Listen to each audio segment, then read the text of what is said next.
오늘은 말씀을 옆에 끼고 살라, 말씀을 옆에 끼고 살라라는 제목으로 하나님 말씀 증거하도록 하겠습니다. 20일이면 충분해요. 구약 우리 7번째 시간입니다. 구약 성경을 10가지 시대로 나누어서 접근하고 있습니다. 우리 창세기에서는 두 시대가 나온다 그랬죠. 첫 번째가 원역사 시대 1장부터 11장, 또 두 번째는 족장 시대 12장부터 50장, 그리고 세 번째 시대가 광야 시대입니다. 출애굽기부터 시작해서 신명기까지 내용들을 살폈습니다. 그리고 오늘 네 번째 시대입니다. 정복 시대. 정복 시대는 여호수아 내용입니다. 그 정복 시대를 이게 두 부분으로 나눈다 그러면은 하나는 그 정복과 분배입니다. 그러니까 여호수아서가 전체가 24장으로 되어 있는데 너무 접근하기 편하죠. 딱 반. 1장부터 12장까지는 정복에 관한 이야기고, 그 다음에 13장부터 24장까지는 분배에 관한 내용입니다. 여기서 할 수 있는 게 무엇입니까? 분배가 정복만큼이나 중요하다.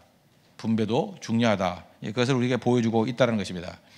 이 정복과 분배 이렇게 두 개를 나누는 것들을 가슴에 새겨주면 되는데, 그러면 정복의 내용들은 뭐냐? 세 가지예요. 첫째는 여리고, 두 번째는 아이성, 세 번째는 나머지 전체 정복.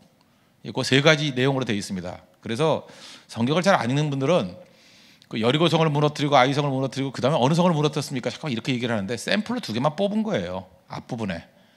그게 내용에 거의 다고, 여리고 정복이 정복 정체의 반입니다. 1장부터 6장까지. 그리고 아이성 정복하는 게 그때는 거기에 문제가 있었죠. 죄 때문에 7장, 8장 두 장이고, 그 다음에 9장부터 마지막 12장까지는 그 전체를 정복하게 된 대략적인 얘기들입니다. 그러니까 읽으면 재미가 없어요. 그죠? 뭐 이렇게 나열들이 된 게 많으니까.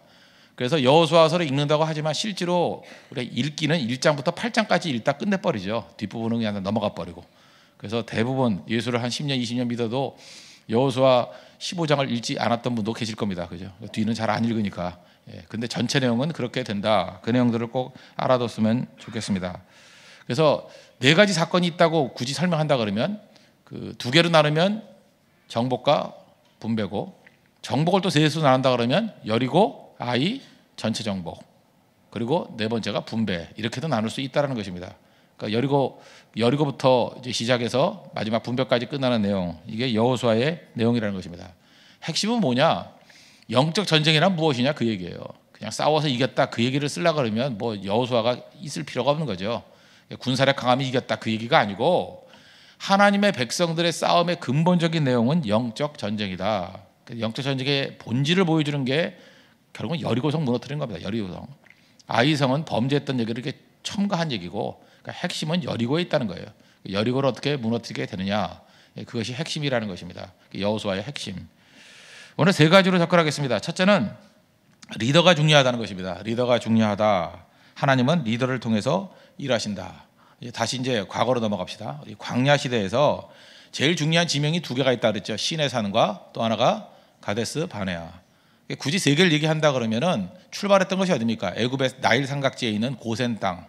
고센에서부터 이렇게 걸어와 가지고 호렙산 또는 시내산까지 오는 데는 3일 거리입니다. 3주 거리입니다. 3주. 아니 석 달. 오늘 뭐 일이죠? 석 달. 석 달 거리는데, 석 달 걸리고 시내산에서부터 가데스 바네아까지 가는데 11달. 그래서 1년 2개월밖에 안 걸립니다. 거기까지.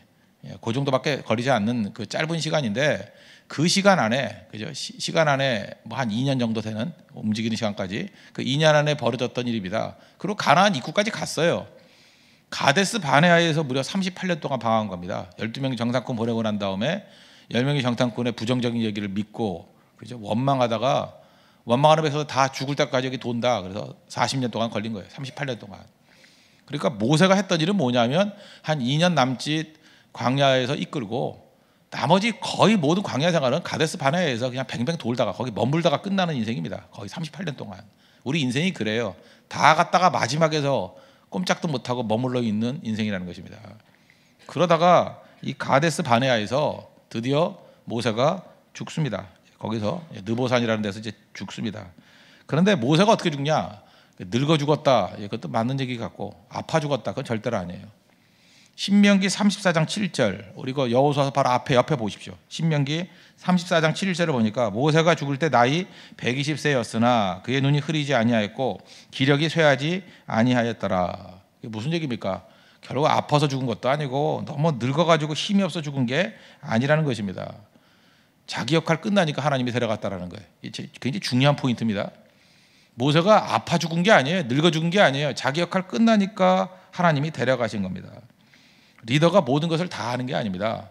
하나님께서 그에게 맡겨진 역할이 있어요. 그 역할 끝나면 가는 겁니다. 우리는 많은 사람들이 착각을 해요. 뭐 어떤 이렇게 연세 드신 분들 보면 참 저분은 참 건강하셔가지고 하나님이 크게 많이 사용하실 것 같아요. 성경을 몰라도 참 한참 모르는 거예요. 건강하다가 하나님이 써요? 뭐 왕성하다가 하나님이 쓰냐요? 뭐 골골하는 분들 더 많이 있습니다. 그거하고는 아무 관계 없어요. 역할 안 하면 데려가요, 그냥. 그러니까 나이 든다고 뭐 다 쓰임 받는 게 아니고 역할이 있어야 됩니다. 역할이 뭐예요? 사명이죠. 사명 붙들고 사명 감당하면 하나님이 남겨두시고 그 역할 끝날 때까지 능력과 또 많은 동역자들을 보내주시는 거고, 사실 역할 없이 살아있는 것만큼 불쌍한 게 없다는 것입니다. 그거 왜 있어요? 나중에 무너지게 되는 거죠.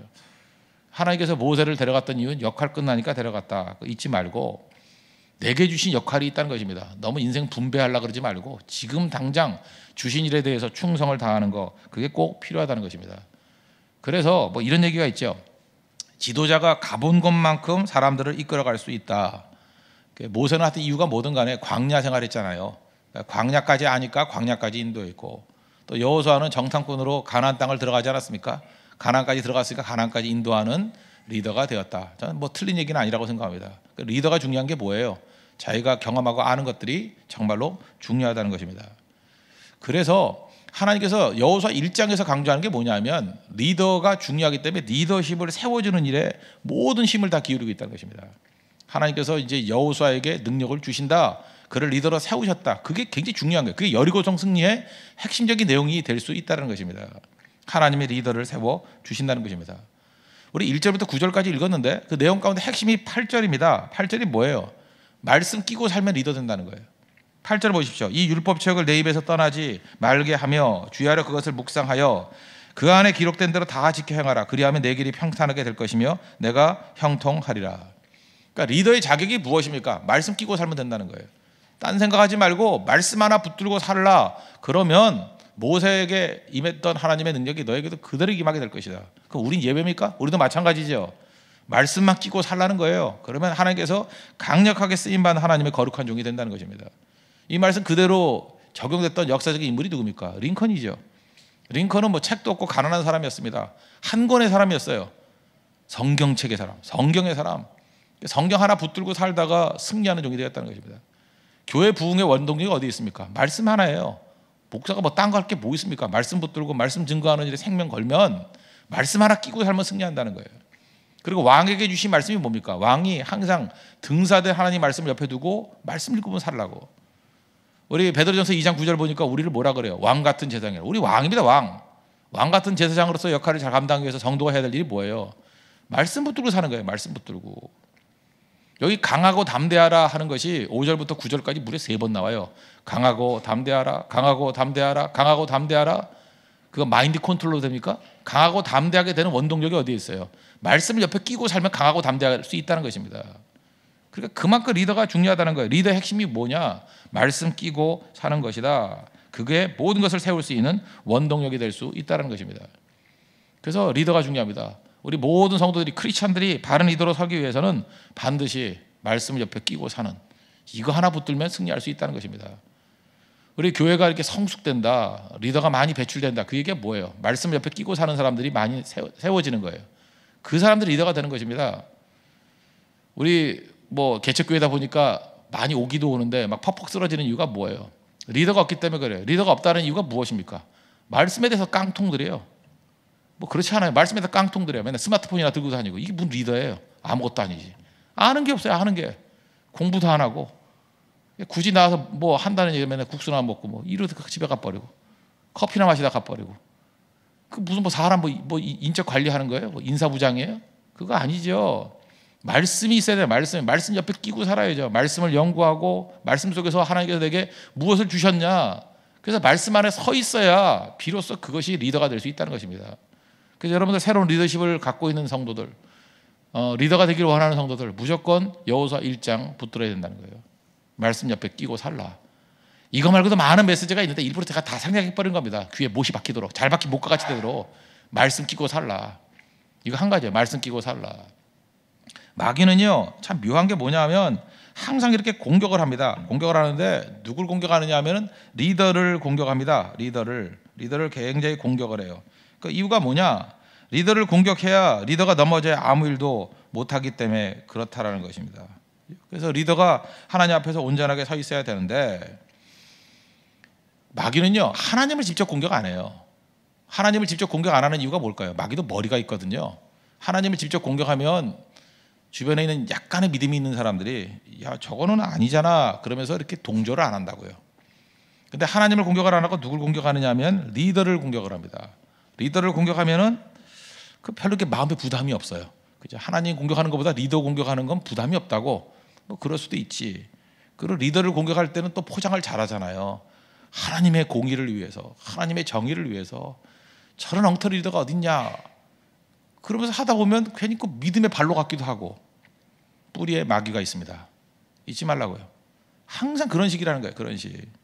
성경을 보십시오. 마라의 쓴물이 나왔을 때 이스라엘 백성들이 하나님 공격한 게 아니에요. 출애굽기 15장 보십시오. 거기 보면 모세를 원망하고 모세를 공격했죠.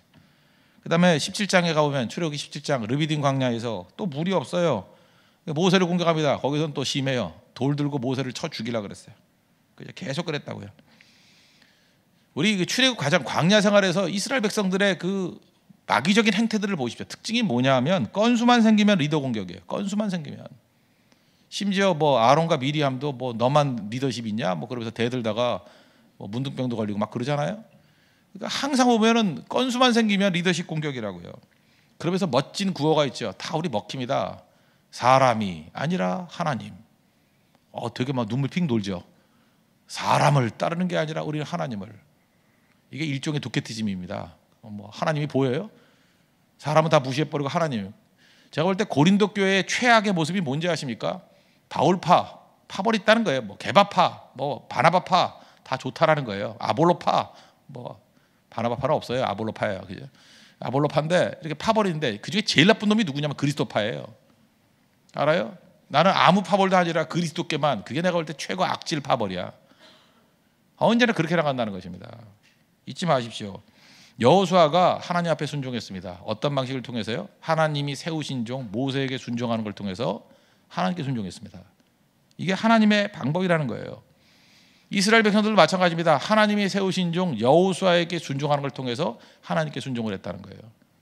한번 여러분들 주변을 한번 보십시오. 리더십이 흔들흔들해가지고 제대로 되는 거 봤냐고요. 목자를 치면 양떼가 흩어진다. 이 성경의 말씀이라는 것입니다. 스가랴 13장 7절 보니까 목자를 치면 양이 흩어지려니와. 그래서 마귀에게 속지 않는 비결이 어디에 있느냐? 굳건한 리더십이에요. 굳건한 리더십. 하나님의 말씀 옆에 끼고 사는 리더. 또 그 말씀 앞에 허물 찾으려고 그러면 허물은 다 있는 거죠. 그죠? 근데 하나님이 세우시는 동안 인정해야 된다는 거예요. 그게 여리고서 점령에 있어서 가장 중요한 내용이라는 것입니다. 우리 교회도 한번 보십시오. 리더들이 온전하게 서 있는 진 부흥하죠. 리더가 뭐 진장이 흔들흔들하면 다 무너져 버리고요. 간사나 리더가 흔들흔들하면 그거 되는 거 봤어요? 이제 아시겠습니까? 그래서 중요한 게 뭐예요? 리더가 굳건하게 서 있는, 말씀을 끼고 사는 리더가 굳건하게 서 있는 거, 그럼 거기가 전체가 다 살 수 있다는 것입니다. 이걸 보여주는 게 여호수아 1장이다. 그러므로 리더가 중요하고 하나님은 리더를 통해서 일하신다. 리더를 잘 격려하고 세울 수 있는 종 되기를 바랍니다. 특별히 그 하나님 말씀 보면 제가 옛날에 그 무슨 책을 하나 봤더니 난 미스프린트인 줄 알았어요. 첫 번째 챕터가 담대하라. 그다음에 두 번째 챕터가 담대해지십시오예요. 그 뭐 똑같은 내용으로 이렇게 두 개를 했나 했더니 담대하라는 하나님이 주신 명령이에요. 하나님 담대하라라고 명령 주세요. 강하고 담대하라. 그 다음에 여호수아 1장 뒷부분에 보니까 이스라엘 백성들이 여호수아에게 가가지고 내가 순종할 테니까 담대하십시오라고 격려를 합니다. 그 여호수아 1장 17절 18절 보십시오. 우리는 범사의 모세에게 순종한 것 같이 당신에게 순종하려니와 오직 당신의 하나님 여호와께서 모세와 함께 계시던 것 같이 당신과 함께 계시기를 원하나이다. 누구든지 당신의 명령을 거역하며 당신의 말씀을 순종하지 아니하는 자는 죽임을 당하리니 오직 강하고 담대하소서. 누가 그런 거예요? 누가? 백성들이 여호수아에게 당신은 강하고 담대하십시오 이렇게 격려했다는 것입니다. 그러므로 좋은 리더도 중요하지만 좋은 팔로워가 진짜 중요합니다. 리더를 온전히 세울 줄 알고 리더에게 순종하고 리더에게 신뢰를 줄 줄 아는, 그것이 여리고성 무너뜨리는 기초라는 거예요. 하나님 앞에서 리더십을 든든히 세워갈 수 있는 우리 하나님의 거룩한 종 되기를 바랍니다. 두 번째 내용은 뭐냐? 영적 전쟁은 삼각형 전쟁이라는 거예요. 삼각형. 그게 무슨 얘기냐? 나와 하나님과 마귀, 이 3종의 이 삼각형의 싸움이라는 것입니다. 먼저 여리고성 샘플로 하나 보여주는데, 여리고는 지구상에서 가장 오래된 도시입니다. 지구상에서 가장 오래된 도시가 어디냐 그러면 여리고. 그 고고학적인 그 분석에 의하면 BC 8세기가 아니라 BC 80세기에도 도시가 있었던 흔적이 있대요. 그러니까 기원전 8000년. 그러니까 지금 2000년 넘어섰으니까 10,000년 전에 도시가 있었대요. 거기 그 흔적이 있대, 도시 흔적이. 그러니까 뭐 얼마나 오래된 도시겠습니까? 그래서 여리고 그러면 우리가 이제 곧 성교가죠. 고성으로 외우면 되죠. 고성, 올드 캐슬, 그죠? 고성, 옛날 도시라, 옛날 도시. 그다음에 또 이 도시의 특징이 뭐냐 하면 해저 250m에 있는 도시예요. 그러니까 푹 가라는 거죠. 이렇게 푹 가라는 거 250m라. 그래서 세계에서 제일 낮은 곳에 있는 도시. 그리고 또 한 가지 특징이 있죠. 여리고는 가나안 땅에 들어간 첫 번째 도시. 그러니까 가나안성의 입문이죠. 그래서 하나님께서 우리 한국 사람들에게 외우기 편하게 하려고 여리고를 넘어서서 가나안이 열리고, 예, 그럼 외우면 되죠. 예. 가나안이 어떻게 열려요? 열리고가 여리고예요. 여리고 리을만 붙이십시오. 열리고 첫 번째 성이에요. 그래서 가나안 들어갈 때 여리고를 통해서 열렸다는 거예요. 문이 열리고. 그렇게 생각하면 된다는 것입니다. 여기는 그 성벽이 있었는데 당시에는 뭐 천막치고 살던 사람들인데 여기 성벽이 있었다는 것은 철옹성이죠. 가서 철옹성이라고 느꼈던 게 여리고 보고 느낀 거거든요. 철옹성이에요. 그런데 그 성벽 옆에 그 뭐 기생이 나오잖아요. 라합이 나오고 하는 거 보면 거기에 뭐 가게들도 쭉 있었던 거 아닙니까? 지금 뭐라면 쇼핑몰이 있었어요. 거기. 그러니까 보통 도시가 아니죠. 철옹성에 쇼핑몰 있고 역사가 그냥 10,000년, 그 당시만 해도 8,000년, 기원전 8,000년부터 있었던 고대 도시고 그런 도시였다는 것입니다. 그 도시와 전쟁을 벌였다는 거예요. 군사력으로 이겼다 그게 아니에요. 이렇게 강력한 도시를 영적 싸움에서 이겼다는 것입니다. 그래서 여러분 모든 영적 싸움 우리에게 지금 주는 도시가 삼각형 전쟁이라니까요. 나와 하나님과 마귀. 나와 하나님과 마귀. 잘 보면 마귀는 하나님 공격 안 합니다. 만약 마귀가 무슨 주제 하나님을 공격해? 하나님 공격할 때 죽으려고. 그죠? 그러니까 마귀는 절대로 하나님을 공격하지 않고 마귀는 누굴 공격해요? 나를 공격해요. 우리를 공격해요. 그러니까 마귀의 공격 대상은 마귀로 볼 때는 하나님과 내가 있는데 언제나 하나님은 아니고 나를 공격한다는 것입니다. 나를. 그럼 이제 내 입장에서 한쪽에 하나님이 계시고 하나는 마귀가 있어요. 그런데 공격하는 게 마귀니까 우리는 누구하고 싸울 마음이 생겨요? 마귀하고 싸우려고 그래요. 마귀의 졸개들을 귀신이라 해도 귀신과 자꾸 싸우려고 그래요. 귀신과 싸워서는 이길 수가 없습니다. 왜냐? 귀신같이 싸우기 때문에 절대 못 이겨요. 귀신같이 싸우면 또 어떻게 이겨요? 그죠? 그래서 귀신하고 싸우면 못 이겨요. 마귀같이 싸우기 때문에 절대 못 이긴다고요. 그래서 귀신과의 싸움, 마귀와의 싸움에서는 그들과 싸우려고 그러면 안 되고 우리를 공격해 오지만 하나님께 가야 돼요. 하나님께 의지해야 된다고요. 그러면 하나님이 싸우셔서 승리하게 만드시는 거. 언제 이 삼각관계예요. 그래서 언제나 도시가 하나 그려놓고 내가 지금 뭘 잘못하고 있나 계속해서 공격하고 있지 않습니까? 누가 마귀가 공격하고 마귀의 졸개들이 공격해요. 뭐 사람들을 통해서. 그럼 자꾸 그 사람과 싸우려고 그래. 그거 아니거든요. 우리는 어디로 가야 돼요? 하나님과의 관계로 가야 된다고. 귀신과 싸우면 귀신같이 싸운다니까요. 못 이겨요. 하나님께로. 그 도식 보여주는 거예요. 하나님 의지하면 하나님이 대신 싸워주셔요. 이게 영적 전쟁의 원리라는 것입니다. 그래서 영적 전쟁이 뭔지를 보여주는 것 중에 대표적인 게 뭐냐? 그 요단을 건넜습니다. 건너자마자 나오는 데가 길갈이라는 데인데 길갈에서 이스라엘 백성들에게 하나님이 내리신 명령이 뭐예요? 다 할례를 받으래요. 이게 대표적인 얘기다. 할례 받으라. 할례가 뭔지 아시죠? 남자들 그 외과 수술하는 건데, 그죠? 뭐 요즘 말하면 포경수술 같은 거 그런 건데 이거 하면은 전투력 상실이죠. 그 창세기 34장에 나오잖아요. 그 디나 사건에서 그 하몰과 그의 아들 세겜 다 몰살시킬 때 시므온과 레이가 썼던 전략이 뭐예요? 야, 니네들 다 할례 받으면 우리하고 이제 결혼할 수 있게 해줄게. 그랬더니 순진하게 또 할례를 받았을 때 꼼짝을 못하니까 가가지고 다 죽여버렸잖아요. 그죠? 그러고 난 다음에 야곱이 나타나가지고 우리 지금 이방 민족이 죽으려고 니네들이 무슨 짓 한 거냐 하면서 베들로 올라가자. 그래서 하나님 만나가지고 간신히 살아남지 않았습니까? 그런 사건. 거기서 알 수 있는 게 뭐예요? 할례 받으면 전투력 상실하는 거예요. 근데 이게 외적으로 말이 되는 얘기냐고요. 여리고성 앞에 두고 전체 남자들 다 할례를 받게 했어요. 그건 전투력 상실이죠. 바보도 이런 바보가 있어요. 이게 리더가 할 일입니까? 근데 하나님이 그런 명령을 내렸다는 것입니다. 무슨 얘기예요? 이거는 니네들이 힘 갖고 이기는 싸움이 아니다. 하나님만 의지하는 싸움이다. 그걸 보여주고 또 한 가지 보여준 게 무엇입니까? 여리고성 가가지고 6일 동안 한 바퀴씩 7일째 7바퀴 돌았다. 무기 들고요? 아무것도 안 들고. 이건 바로 뭐예요? 보호막 상실. 만약에 여리고에서 그 문 열고 나와가지고 쳤다 그러면 다 죽었어요. 그런데 그냥 돌기만 했다라는 거예요. 이거는 도저히 인간적인 싸움이 아니다. 하나님 의지하는 싸움이다. 할례도 하나님 의지한다. 여리고성 도는 것도 하나님 의지한다. 그리고 마지막에 믿음으로 소리 질렀더니 무너졌다. 다 무슨 얘기예요? 영적 싸움의 본질을 보여주는 것입니다. 그 핵심을 붙들어야 돼요. 싸움이 있을 때 직접 군사력을 붙이는 게 아니라 마귀가 공격할 때는 하나님께로 가야 된다. 이 패턴 이거 붙들면 승리한다는 것입니다. 이거 붙들고 승리할 수 있는 하나님의 종 되기를 바랍니다. 이거 적용해 보십시오. 여리고성 무너뜨리는 방법이 뭐예요? 우리가 잠깐 인간적인 방법 쓴다는 거예요. 그러나 영적 전쟁이라는 것은 하나님 의지하는 싸움이라는 거예요. 주님을 철저히 의지해서 승리할 수 있는 하나님의 거룩한 종 되기를 바랍니다. 이게 1장부터 6장까지고 7장 8장에 이제 아이성 얘기가 나오는데 아이성에서 패배했던 이유가 무엇입니까? 누구 때문이에요? 우리 뭐 옛날에 우르사 광고할 때 차두리가 나와서 간 때문이야, 뭐 간 때문이야. 아만 붙이면 돼요. 아간 때문이야, 아간. 우리에게 외우기 좋게 하려고 하나님께서 이렇게 간 때문이야, 간 때문이야. 왜 저는 잠깐만 이런 것만 생각이 나죠? 간 때문이야, 간 때문이야. 누구 때문이에요? 아간 때문이야, 아간 때문이야, 아간 때문이야. 아간이 뭐 했어요? 거기에 그 진멸법이라는 게 있거든요. 그걸 갖다가 그 헤렙이라고 하는데 헤렙 그냥 가면 다 죽여버리는 거예요.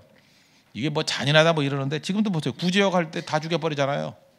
안 그렇습니까? 뭐 이런 거 뭐 동물들 병 나고 했을 때 마찬가지로 하나님께서 그 믿음의 순수성, 믿음의 전파력이 이 악한 영향력이 엄청나다는 거예요. 그건 지금 여기 다룰 내용은 아니고 하여튼 그런 얘기들이 있었다는 거예요. 여기서 알 수 있는 게 무엇입니까? 한 사람의 범죄가 공동체 전체에 영향을 준다는 거예요. 그래서 공동체가 책임져야 된다는 것입니다. 우리는 뭐 공동체가 누구 서로 정죄하고 공격하고 하는데 그거 아니에요. 공동체 전체가 범죄한 거예요. 전체가 그런 분위기 속에서 그 외투 아마 명품 옷이었는가 봐요. 하나 숨기고 뭐 200세겔인가 은 숨기고 욕심이죠, 욕심. 아간만 그랬어요? 아니죠. 그 공동체 분위기가 그랬다는 거야. 하나님 의지하는 게 아니고. 그래서 7장과 8장에서는 죄 문제를 다루고 있습니다. 이게 여리고성의 승리 이후의 정복의 얘기입니다. 내용이 뭐예요? 우리는 영적 전쟁을 하고 있다. 삼각관계 속에서 마귀가 공격한다 할지라도 대응할 때는 하나님께 가는 싸움을 벌여야 된다. 이 전체적인 도식을 우리가 보여주고 있다는 것입니다. 하나님만 의지할 수 있는 믿음의 종 되기를 바랍니다. 세 번째 내용은 뭐냐 하면 이제 9장부터 12장까지 얘기인데 전역 정복하는 거예요. 그러니까 순서를 이렇게 외웠으면 좋겠어요. 그 여리고성이 딱 중간이거든요. 가나안의 중간부를 치고 들어갔어요. 중부. 그 다음에 어디부터 쳤냐면 남쪽을 쳤어요. 그리고 그 다음에 북쪽을 쳤어요. 그래서 어떻게 정복을 했냐 그럴 때 그냥 외우기 쉽게 중남북 이렇게 하세요. 중남북 따라하세요. 중남북. 예, 가운데 치고 남쪽 치고 북치고 외우기 쉽죠. 중남북. 중북남 이상하잖아. 뭐 우리 북한이에요. 북남 그러는데 우리는 걔네는 동서 북남 그러나 걔네들은 동서남북인데 그죠? 근데 그렇게 북남 그래요 걔네들은 어색하죠. 그러니까 중남북 그럼 딱 외울 수 있어요. 그러니까 정복은 가운데 남쪽 북쪽. 그리고 정복한 왕은 31명의 왕입니다. 12장 31절에 보면 쭉 정복한 왕들 쭉 나오는데 12장 24절 보세요. 하나는 디르사 왕이라. 모두 몇 명이에요? 31 왕이었더라. 12장 마지막 절 24절. 그래서 31명의 왕들을 정복하는 스토리가 쭉 나옵니다. 근데 이 얘기에서 오늘 메시지를 하나 붙들어야 되는데 이게 바로 뭐냐? 하나님께서 왜 이스라엘 백성들을 시내산 밑으로 내려오고 바란 광야를 통하여서 가데스 바네아에서 그 옆쪽 요단 동쪽을 모압 땅이라 그러거든요. 모압 땅을 해서 이렇게 요단강을 건너서 이렇게 오게 만들었나? 옆구리 치고 들어오게 만들었나? 이게 빙빙 돈 것 같이 보이지만 사실 군사 전략으로 칠 땐 이거보다 중요한 전략이 없다라는 거예요. 중간을 쳐서 그죠? 남북을 막아놓고 남쪽 점령하고 그 divide and attack이죠. 그 divide and 뭐 rule 뭐 이렇게 표현을 쓰기도 하는데 나눠놓고 한쪽 치고 한쪽 친 거예요. 하나님의 기가 막힌 전략이죠. 이 내용을 묵상하고 성경 공부하다가 인사이트 얻었던 것이 메가더 장군이라 그러잖아요. 뭐 낙동강까지 쭉 밀렸을 때 많은 사람들이 경상도에 군사력 집중해서 치고 올라가자. 그래서 아니다. 우리 이 가나안 정복하는 이 방식대로 하자 그랬대잖아요. 그래서 옆구리 치고 가자. 어디냐? 인천이다. 조수간만의 차가 커가지고 상륙작전 할 수 있는 시간이 별로 길지 않습니다. 뭐 하면 되지. 그래서 대비도 안 하고 생각도 못했던 전략을 펴서 승리했다라는 거 아닙니까? 모르세요 그거? 그러니까 메가더가 이거 보고 카피했어요. 저작권도 안 내고 이게 카피했다고. 그러니까 우리 인생도 마찬가지라는 것입니다. 우리 인간적인 생각을 가지고는 그냥 부딪혀 이기는 것 같이 보이잖아요. 그런데 우리 잘 몰라요. 이스라엘 백성들이 알고 간 게 아니라고요. 하나님 말씀 앞에 순종하고 갔더니 하나님이 인도하시는 길은 최고의 전략적인 인도라는 거예요. 우린 그러죠. 이해를 못하니까. 우린 이등병이에요. 사령관의 내용을 몰라요. 아이고 사령관님 왜 우리를 이렇게 개고생하게 이렇게 이상한 데로 끌고 가십니까? 그러지 않았겠어요? 아니 이거 뭐 말이 됩니까? 뭐 때문에 왜 인천으로 들어갑니까? 인천은 낙동강에 전선이 있는데 그거 다 설명 안 하는 거예요. 그냥 가라면 가는 거죠. 상륙하는 건 상륙하고 상륙작전이 사실 많이 죽잖아요, 그죠? 근데 하라면 하잖아요. 그 허리를 딱 끊어버리니까 나머지는 전투도 없었어요. 그냥 후퇴하게 바빴지. 그냥 쭉 밀고 올라가 버렸잖아요. 이스라엘을 정복했을 때, 이 가나안 정복했을 때 하나님의 방법이 바로 이런 방법이었다는 것입니다. 그러면 각설하고 우리에게 중요한 게 뭐예요? 순종이 최고의 전략이다. 하나님 우리 길을 인도하시는 그 길이 최고의 전략이 될 수 있다는 것입니다. 그래서 이 가나안 정복을 통해서 우리가 알 수 있는 게 뭐냐면 하나님 말씀대로 순종할 때 지나고 보면 이런 기가 막힌 전략이 다 있었나 할 정도의 최고의 길로 인도해 주신다는 것입니다. 그리고 여러분들 뭐 결혼도 마찬가지예요. 빨리 만나고 늦게 만나는 게 중요해요. 하나님 최고의 전략으로 최고의 사람 만나게 할 때까지 기다리시는 거겠죠. 왜 이걸 아멘으로 받아들이지 않게 웃음으로 받아들이지 그래서 비웃음으로. 그래서 진짜 그렇다니까요. 사업을 할 때도 마찬가지라는 것입니다. 뭐 진짜 꼬인다 그렇게 생각하지 마세요. 하나님이 순종하고 나갈 때 인도하시는 길이니까 최고의 길이 될 수 있다는 것입니다. 그 길로 나아가서 승리할 수 있는 하나님의 거룩한 종 되기를 바랍니다. 다시 한번 말씀의 결론을 맺겠습니다. 우리 정리해 봅시다. 여호수아, 이 정복 시대인데 여호수아 전체를 두 가지 주제로 나눌 수 있죠. 뭐예요? 정복과 분배. 내일 분배할 겁니다. 정복과 분배. 1장부터 12장까지가 정복입니다. 세 가지 사건이 있죠. 여리고, 아이, 전체 분배. 여기서 알 수 있는 게 뭐예요? 여리고에서 중요한 게 뭐예요? 첫째는 리더십이 중요하다. 하나님은 리더를 통해서 일하신다. 리더에 대해서 존중할 줄 알고 순종할 줄 알 때 하나님이 리더십을 통해서 승리를 주신다. 리더 됩시다. 리더 존중합시다. 중요한 거고. 두 번째는 하나님의 영적 전쟁의 원리를 우리가 보여주고 있죠. 삼각형이라고. 나와 하나님과 마귀와의 관계 잘 보고 마귀는 나를 공격하지만 공격하는 대상을 향해서 공격하는 게 아니라 하나님 의지하는 쪽으로 가야 된다는 거예요. 그럼 하나님이 마귀를 공격해서 멸하는 싸움, 그게 여리고의 승리예요. 우리 인생 가운데 승리를 원하는 사람들은 반드시 영적 전쟁의 원리, 삼각형 원리 잊지 말고 이 도시간에서 지혜롭게 반응할 수 있는 하나님의 종 되기를 바랍니다. 그리고 또 하나 뭐예요? 순종하면 지금 당장 이해 못해도 최고의 전략이 될 수 있다는 것입니다. 하나님의 전략 앞에 승리하는 믿음의 신실한 종 되기를 축원합니다. 모두 자리에서 일어나겠습니다. 주님 말씀하시면 내가 나아가리다. 찬양하겠습니다. 주님 뜻이 아니면 내가 멈춰서리다.